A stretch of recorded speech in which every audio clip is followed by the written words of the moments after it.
ಕೆಲವೇ ನಿಮಿಷ ಡಬ್ಬಿಂಗ್ ವಸಿಷ್ಠ ಪಡೆಯೋ ಪೇಮೆಂಟ್ ಎಷ್ಟು ಗೊತ್ತಾ?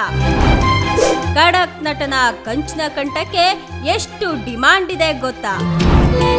ಸಣ್ಣ ಜಾಹೀರಾತಿಗೂ ಸಹ ಲಕ್ಷ ಲಕ್ಷ ಪೇಮೆಂಟ್.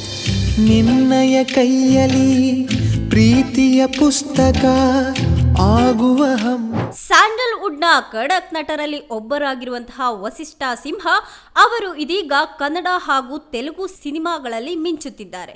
ಖಳನಟರಾಗಿ ಪೋಷಕ ಪಾತ್ರಗಳ ಮೂಲಕ ಚಿತ್ರರಂಗಕ್ಕೆ ಕಾಲಿಟ್ಟ ಅವರು ನಾಯಕ ನಟರಾಗಿ ಹವಾ ಕ್ರಿಯೇಟ್ ಮಾಡಿದ್ದಾರೆ. ನಟನೆ ಜೊತೆಗೆ ತಮ್ಮ ಕಂಚಿನ ಕಂಠದಿಂದಲೂ ಸಹ ಹೆಸರುವಾಸಿಯಾಗಿರುವಂತಹ ಅವರು ಗಾಯನಕ್ಕೂ ಸೈ, ಡಬ್ಬಿಂಗೂ ಸೈ ಅಂತ ಹೇಳಿದ್ದಾರೆ. ಇದೀಗ ವಸಿಷ್ಠ ಅವರ ಒಂದು ಸಣ್ಣ ಜಾಹೀರಾತಿಗೆ ಪಡೆದಿರುವಂತಹ ಸಂಭಾವನೆ ಬಗ್ಗೆ ಎಲ್ಲೆಡೆ ಚರ್ಚೆ ಆಗ್ತಿದೆ. ಹಾಗಾದ್ರೆ ಎಷ್ಟು ತಗೋತಾರೆ ವಸಿಷ್ಠ ಸಿಂಹ? ವಸಿಷ್ಠ ಸಿಂಹ ನಟನೆಯ ಓದೆಲಾ 2 ತೆಲುಗು ಸಿನಿಮಾ ಇತ್ತೀಚೆಗೆ ತೆರೆ ಕಂಡು ಹಿಟ್ ಕೂಡ ಆಗಿತ್ತು. ಇದೀಗ ಬೇರೆ ಚಿತ್ರರಂಗದಲ್ಲೂ ಸಹ ವಸಿಷ್ಠ ಅವರಿಗೆ ಡಿಮಾಂಡ್ ಹೆಚ್ಚಾಗಿದೆ. KGF ಸಿನಿಮಾದಲ್ಲಿ ನಟಿಸಿದ ಬಳಿಕ ಅವರಿಗೆ ಅವಕಾಶಗಳು ಅರಸಿ ಬರ್ತಿವೆ. ಇದರ ನಡುವೆ ಅವರು ತಮ್ಮ ಸಂಭಾವನೆ ಬಗ್ಗೆ ಗುಟ್ಟನ್ನ ಬಿಚ್ಚಿಟ್ಟಿದ್ದಾರೆ. ಇತ್ತೀಚೆಗೆ ತೆಲುಗು ಸಂದರ್ಶನದಲ್ಲಿ ನಟ ವಸಿಷ್ಠ ಅವರೇ ತಮ್ಮ ಡಬ್ಬಿಂಗ್ ಸಂಭಾವನೆಯನ್ನ ರಿವೀಲ್ ಮಾಡಿದ್ದಾರೆ.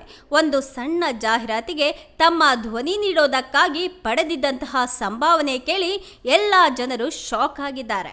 ಸಂಭಾವನೆ ಬಗ್ಗೆ ಸಂದರ್ಶಕರು ಕೇಳಿದ ಪ್ರಶ್ನೆಗೆ ಉತ್ತರ ಕೊಟ್ಟಿರುವಂತಹ ವಸಿಷ್ಠ ಸಿಂಹ ಕೆಲವೇ ನಿಮಿಷಗಳ ಜಾಹೀರಾತಿಗೆ ಲಕ್ಷಗಟ್ಟಲೆ ಸಂಭಾವನೆ ಪಡೆದಿದ್ದಾಗಿ ಹೇಳಿಕೆಯನ್ನ ಕೊಟ್ಟಿದ್ದಾರೆ. ಇದಾದ ಬಳಿಕ ಕೆಲವರು ನೆಗೆಟಿವ್ ಕಾಮೆಂಟ್ ಕೂಡ ಮಾಡ್ತಿದ್ದಾರೆ. ಈ ಬಗ್ಗೆ ಮಾತನಾಡಿರುವಂತಹ ವಸಿಷ್ಠ ಒಂದಷ್ಟು ಹತಾಶ ಜೀವಿಗಳಿದ್ದಾರೆ. ಆ ನೊಂದ ಜೀವಗಳಿಗೆ ಸಾಂತ್ವನ ಹೇಳಬೇಕಷ್ಟೇ. ಆ ಕಾಮೆಂಟ್ಗಳಿಗೆ ರಿಯಾಕ್ಟ್ ಮಾಡೋದ್ರಿಂದ ಏನು ಸಹ ಪ್ರಯೋಜನ ಇಲ್ಲ. ಅದರಿಂದ ಅವರ ಮನಸ್ಥಿತಿ, ನಮ್ಮ ಪರಿಸ್ಥಿತಿ ಕೂಡ ಬದಲಾಗಲ್ಲ ಅಂತ ಹೇಳಿದ್ದಾರೆ. ನಾನು ತಗೊಂಡಿರುವಂತಹ ಪೇಮೆಂಟ್ ಇದ್ದೇ ಇದೆ ನೋಡಿ. ನನ್ನ ಅಕೌಂಟ್ಗೆ ಬಂದಿದೆ. ಅದಕ್ಕೆ ಟ್ಯಾಕ್ಸ್, GST ಕಟ್ಟಿರ್ತೀವಿ.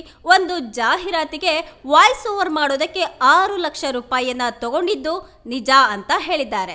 ಧ್ವನಿ ನನ್ನದು, ಸಮಯ ನನ್ನದು, ದುಡ್ಡು ಅವರದ್ದು ಅಂತ ತಿರುಗೇಟನ್ನ ಸಹ ಕೊಟ್ಟಿದ್ದಾರೆ. ಅವನಿಗೆ ನನ್ನ ವಾಯ್ಸ್ ಬೇಕಾಗಿತ್ತು, ಹಾಗಾಗಿ ಹಣ ಕೊಟ್ಟು ವಾಯ್ಸ್ ಅನ್ನ ತಗೊಂಡಿದ್ದಾರೆ. ಇದರಲ್ಲಿ ಯಾವುದೇ ರೀತಿಯ ಅತಿಶಯ, ಉತ್ಪ್ರೇಕ್ಷೆ ಏನಿಲ್ಲ. ಇದು ಯಾರು ಮಾಡದೇ ಇರೋದು ಕೂಡ ಅಲ್ಲ ಅಂತ ನಟ ಅವರು ಹೇಳಿಕೆಯನ್ನ ಕೊಟ್ಟಿದ್ದಾರೆ.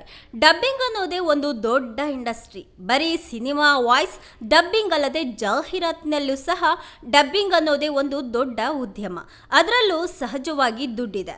ಅವರ ಅಗತ್ಯತೆಗೆ ತಕ್ಕಂತೆ ಸಂಭಾವನೆಯನ್ನ ಕೂಡ ಕೊಡ್ತಾರೆ. ಇನ್ನು ಡಬ್ಬಿಂಗ್ ಅಂದ್ರೆ ಸುಮ್ಮನೆ ಹೋಗಿ ಏನೋ ಹೇಳಿ ಬರೋದಲ್ಲ.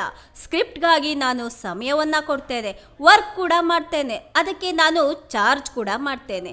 ಹಾಗಾಗಿ ಅಷ್ಟು ಪೇಮೆಂಟ್ ತಗೊಂಡಿರೋದು ಸತ್ಯನೇ.